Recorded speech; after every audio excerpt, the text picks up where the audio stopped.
ぶりをたどってもつきません。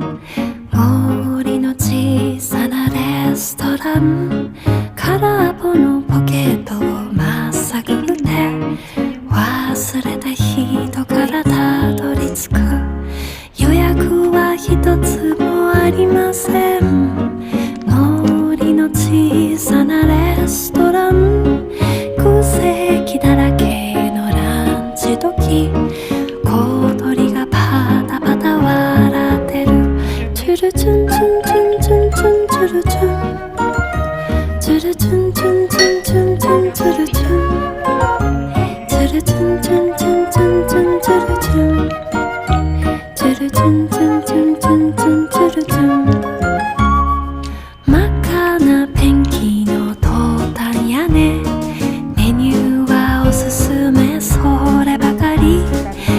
Same sa Pilipino nga, yellow bitaw siya. So wala tay kuan yellow food coloring nga yellow. So ang atong gamiton is try na to siya kung dili ka siya na lasang turmeric. Tapos meron akong saffron guys, kanya guys, kung ano yung sekreto dito guys, alam niyo ba, kamahal-mahal lang yan, kaya ang nilagay natin kunti lang. Ayan. So i-mix muna natin yung itlog at saka harina, tapos maglagay punta o baking mantika tulo ka kutsara kay 1 tansa 2 3. So i-mix muna natin ito. Yung resulta ng ating mini mix kanina, meron akong medyo brown kasi yan yung gusto ng alaga ko, at ito naman yung sa amin dilaw lang kasi gusto namin ng Pinoy pancake.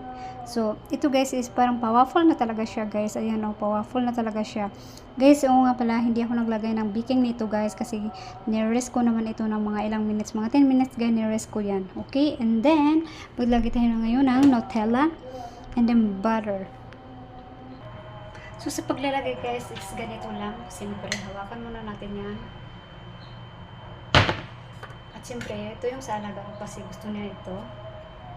Hawakan na natin kasi malinis naman yung kamay natin guys, kaya nag-uwas naman tayo ng 100 times. Oo, ayan. And then lagyan din tayo siya natin ng yellow Filipino pancake. Patong lang natin. Gagawa din kami ng sa